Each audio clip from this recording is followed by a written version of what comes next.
I love to check out people's game rooms and all the cool collectibles and treasures. Here's Lee from Seattle showing off his collection. So Lee, tell us about your cool game room.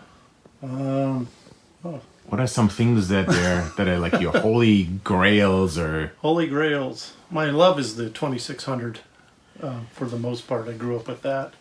I can tell, yeah. Holy grails, I got some rarer stuff like the Kid Vid and Bernstein Bears, and I got systems from overseas, South America, Australia.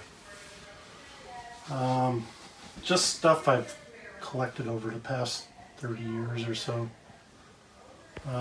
But the stuff I really enjoy is, you know, these new homebrews. Space Rocks. The new homebrews really push the limits of the 2600, and they really bring home the arcade experience that Atari had been doing. But and I have to say, I'm amazed with what they can do. You know, same hardware and just programming. I mean, right? They had coprocessors and extra memory, but yeah, it's still on the old hardware, and it's games that you had grown up with. It's just amazing. Yeah. Yeah, and I have some prototypes. Actually, you might film that later, but yeah. I don't even know if I have them out in here anymore. I guess those would be holy grails. I have like Surf's Up. I think there's only like 3 or 4 of those ever found. Nice. Got a bunch of Atari Lab prototypes, and I actually am one of the few people I think that have the whole. What company made that? Off Your Rocker and Moogle Maniac. So Surf's Amiga. Up. Yeah, Amiga. Yeah. So I got Surf's Up, Off Your Rocker, which was never released. It was a production run, but never released in stores. And Moogle Maniac. So yeah, I don't know where I have all those around here.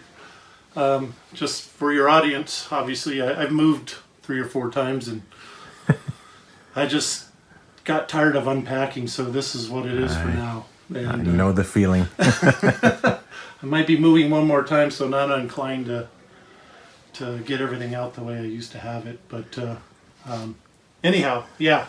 So that'd be like some of the Holy Grails prototypes. Actually got like Action Knots here. From Rob Pullup. Oh, that one is awesome. Yeah, very limited run. I think there's only like 100 or something. Yeah, well, he started this when he was at a Magic, and they never released it, and so he released it. I don't know what 6 years ago or so. Yeah, yeah. He showed the prototype at CGE one year, and then I think the feedback convinced him to finish it up and release it. I can kind of see it wasn't really an arcade type game. It was kind of more programming. Yeah, this is where you program the little robot in the maze, kind of. Yeah, and it's kind of cool actually. It's a fun game, and of course all the Magic games, you know, them and obviously Activision were I think the prime drivers of the 2600. You can't go wrong with their games. Everybody else kind of just latched on. Mattel wasn't too bad, but everybody else kind of just made crap, in my opinion. Yeah. They were fun back in the day, but hindsight, they didn't age very well. But yeah, a lot of the stuff, you know, even this Pete Rose baseball is still a good game today. And it's came out on the 7800. That's a really fun version of that. Yeah. And yeah, I see you have the whole 7800 experience over here. I have, I have every production release 7800 game, and most of them shrink wrap thanks to, I think it was O'Shea's back in the day. Yep. In the salt mine or wherever they had those. Yeah, and where was that? I was in Wichita somewhere, right? Yeah, somewhere, yeah. And I was an early adopter of the Atari Jaguar, being an Atari fan, so I bought that. I still buy the homebrews, which, gosh, those are really good. Too. A lot of them are ports from the Amiga, and but the ones that are the new games, they're really my favorite one is Rebooteroids. That is just probably my favorite version of an Asteroids clone ever made. So you seem very Atari friendly. Yes. I see there was all the Lynx games were over there as well. Yes, I have Lynx collection probably 2-3 times. Games like Battle Wheels and stuff. Some of the late releases. Battlezone 2000, which is pretty good on there. They made a kit to display the Lynx in VGA. I have that. I've never assembled it. But yeah, there's still homebrews being made for that. I got some of them here and whatnot, but I haven't really kept up with that in recent years. And I still got, remnants of some of my Genesis and Master System. I used to have Master System games that would probably fill this wall, but got rid of those. Trade them away for a lot of this stuff. The other thing I like, which is really cool, although it kind of, it's not, the machine itself is kind of odd, but the video music up there in the box. Oh, yeah. Very trippy, light synthesizer of some sort, light machine. That one was, I think it had been opened when I found it. It was at a secondhand store. And I don't think it was used much, if at all. Everything was still wrapped in plastic. And, nice. Yeah. That's a piece, actually, I would like to see if there's a video mod to it and hook it up in my game room. And HDMI or something, or at least component. Yeah, put it on an old monitor, hook it up to the sound, and let it just do while you're playing a game or something. But yeah, that would be fun. This thing here is kind of an interesting piece. I don't have any batteries in it, but this thing actually has a little record inside. Oh yes, and I think there's a second machine Cosmic too. Clash, yeah. Right, isn't there a driving game as well that?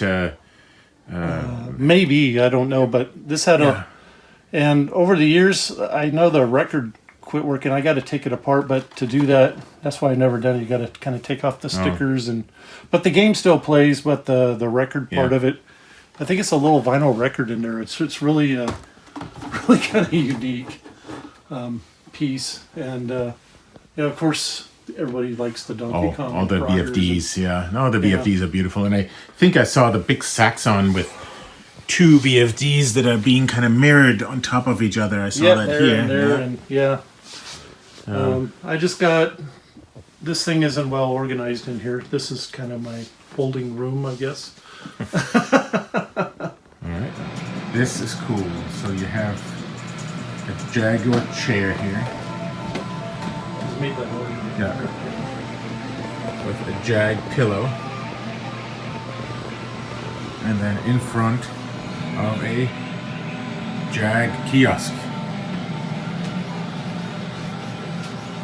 Do the math, 64-bit. And there's an Xbox kiosk as the European one. So you have a voltage converter in there? Yes, I do.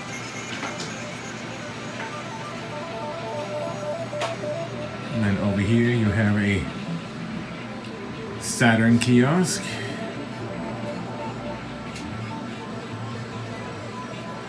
Nice, with the little Sega ball there.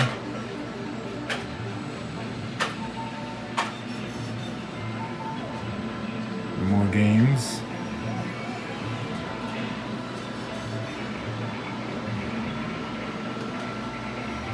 And then this chair is cool, I have to say. That is a cool chair. Cool gaming chair.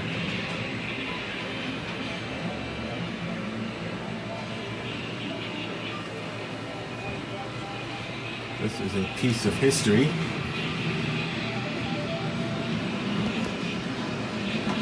And then of course, Xbox 360 kiosk.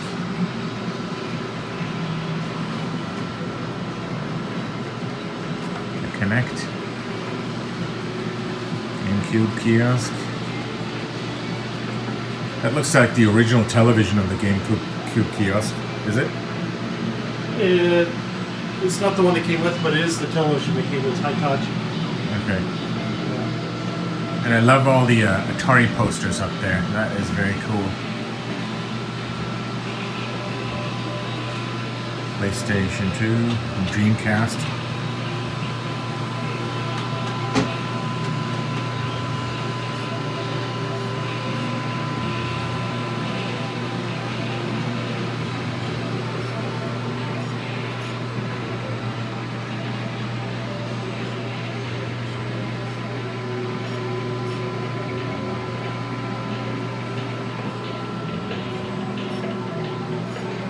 kind of the modern repro section. So very cool. Do you ever get out of this room? I mean, once you start playing, I would have a hard time stopping. Oh, Hans, I have other hobbies, as you know. So wintertime, I live up here. The summers, it really gets ignored. It's right. But the wintertime, you know, as we're in November here in the Northwest, you know, it rains a lot, so not much to do on rainy Saturdays or come home from work. It's raining. It's dark early. So is that all my time in here? Is that the Atari Phoenix up there? I think it is. Yeah. Yeah, there it is, Phoenix. The famous Atari ET.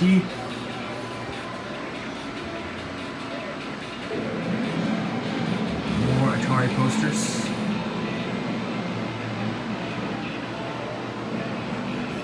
And I do have to say that chair, I love that chair. That is very cool.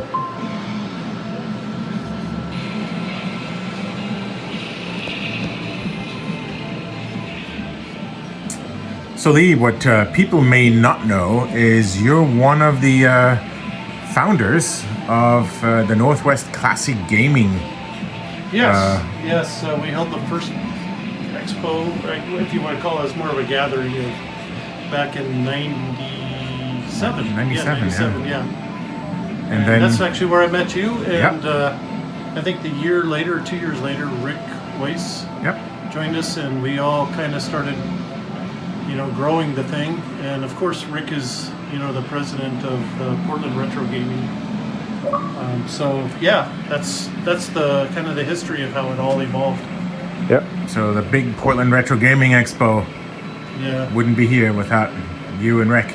I would say, you know, Rick, he did. Yeah. Man, he was so passionate about it. I had to step aside work and all that was getting in the way. It's kind of a full-time job to set those up and run those. Yeah. My hat's off to him for being able to pull it off. And I think might be one of the most successful in the U.S. now, right? Yeah. And I'm seriously hoping this coming year in 2022, they'll be roaring back. COVID's been a problem. Yeah. So any holy grails in here or things that you're like, I mean, lots of kiosks. My Jaguar kiosk is my favorite. I mean, if the house burned down, this would be the first thing I would try to drag out with me. Yeah. I just have an affinity for Atari, as you're probably seeing. Yeah. Other than that, no, I actually enjoy the modern consoles a lot. So I've got my, my Xbox up, but they're just amazing. And every time there's a retro collection comes out, I usually buy it. As you can see, I got Pac-Man and Galaga and arcade classics on there. And I just love playing the old games in HD. It's just, brings me back to my youth. Right. So. Alan Wake there. That's a nice one. I enjoyed that. Yeah. Yeah, Alan Wake is good. Halo, of course, but that goes without saying. Yeah. Next, I'd say I probably like my. I really like my Dreamcast kiosk. It's probably my second favorite.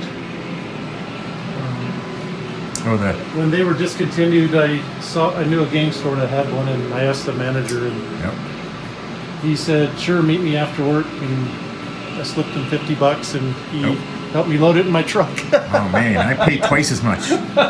Twice as much, still a bargain.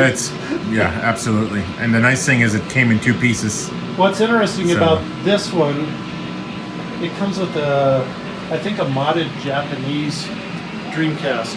Oh, nice. And if you look at the serial number, something that's got a different date, I don't know. I'd have to go back. I haven't, kept up with it.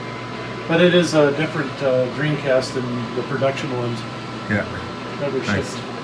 I think these were set up and brought into stores before the American Dreamcast was released, so they had to. Oh, I see. Put Japanese units in it and mod it or something for the NTSC, so that's why they're a little slightly different. And a complete kiosk would have that in there, obviously. Yeah. And it takes a unique TV monitor too. Right. And you're not if the TV monitor goes out, you're not going to be able to replace it. It's like designed for this specific shape. Yep. And I see you have the little plastic piece, which a lot of them are missing. The plastic. Plexiglass thing. This all opens up here, exactly. and there's the TV, and this is missing all the time. Yeah. Yeah, and obviously we got our old NWCGE sticker on there, and I think I have like the demo disc that they would play in the stores, and so lots of Atari posters.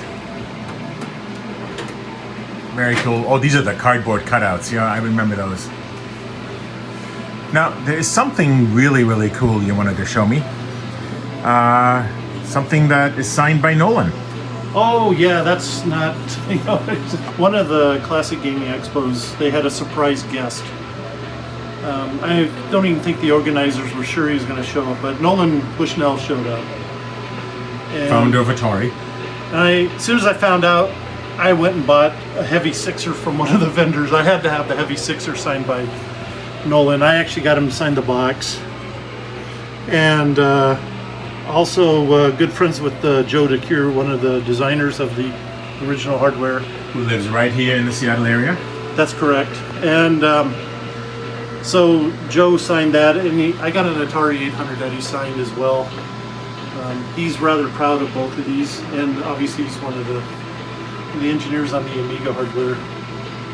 I also store my prototypes in here. I got Obliques and Saboteur and Submarine Commander, which was a Sears only, and I don't know what those are, Quadron and some others, and Track and Field prototype. But yeah, I just don't have room for this in a nice deep box there, so that's awesome. Yeah, the goal was to set this up, and you can kind of see the paddles have fallen, but it was to look like an engineer's desktop or something nice. in the era, maybe. So, and I tried to get cool. all the original numbered releases, as you can see, and obviously they're not. I gotta take this apart and reassemble things in there, but but this, I have to say, this is really cool, Nolan. Yep. Cool. This is stuff that I would put in a museum. Yeah, I remember Nolan at the CGE. He was super nice, easy to talk to. Oh, he was fantastic. He enjoyed this. And I really liked, and I'm sure you enjoyed that. That was the release of the Xbox, and he was talking about how he enjoyed playing Halo. Yeah. I was like, but Nolan always had the philosophy, easy to learn, hard to master, and if you look at the old Atari games, that's really what they were all about. Hope to all see you guys at the Portland Retro Gaming Expo this year in 2022. So check out Portland Retro Gaming Expo. Just search for it on Google or Bing. If you enjoyed this, please like and subscribe. Thank you.